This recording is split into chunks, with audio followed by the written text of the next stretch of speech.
सबैभन्दा पहिले ड्यासबोर्डमा जानुहोस् र सेल्समा क्लिक गर्नुहोस्। त्यसपछि क्रिएट सेल्समा क्लिक गर्नुहोस्। अब आफ्नो डिस्ट्रिब्युटर आइडी प्रविष्ट गर्नुहोस् र सर्चमा क्लिक गर्नुहोस्। त्यसपछि बिल टाइप्समा क्लिक गरी फ्री प्रोडक्ट्समा क्लिक गर्नुहोस्। त्यसपछि आफ्नो रेजिस्टर्ड मोबाइल नम्बरमा एसएमएस मार्फत प्राप्त भएको टोकेन प्रविष्ट गर्नुहोस् र भेरिफाई टोकेनमा क्लिक गर्नुहोस्। टोकेन सफलतापूर्वक भेरिफाई भएपछि एड प्रडक्टमा क्लिक गरी आफूलाई आवश्यक पर्ने प्रडक्ट्स थप्नुहोस्। तपाईले आफ्नो फ्री प्रडक्ट ब्यालेन्स अनुसार मात्र उत्पादनहरू थप्न सक्नुहुन्छ। उपलब्ध ब्यालेन्सबाट केही प्रतिशत सर्भिस चार्ज कट्टा हुनेछ। सबै विवरण ठिक रहेको सुनिश्चित गरेपछि अन्त्यमा सेभ सेलमा क्लिक गरी प्रक्रिया पूरा गर्नुहोस्।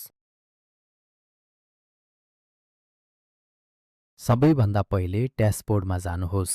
त्यसपछि प्रोडक्ट डिस्प्याच रिपोर्टमा क्लिक गर्नुहोस्। अब ओपन डिस्प्याच डिटेलमा क्लिक गर्नुहोस्। त्यसपछि फ्री प्रोडक्ट डिस्प्याच गरिएका व्यक्तिहरूको सूची देख्न सक्नुहुन्छ। यस सूचीमा फ्री प्रोडक्ट पठाइएको प्रत्येक व्यक्तिको विवरण उपलब्ध हुनेछ।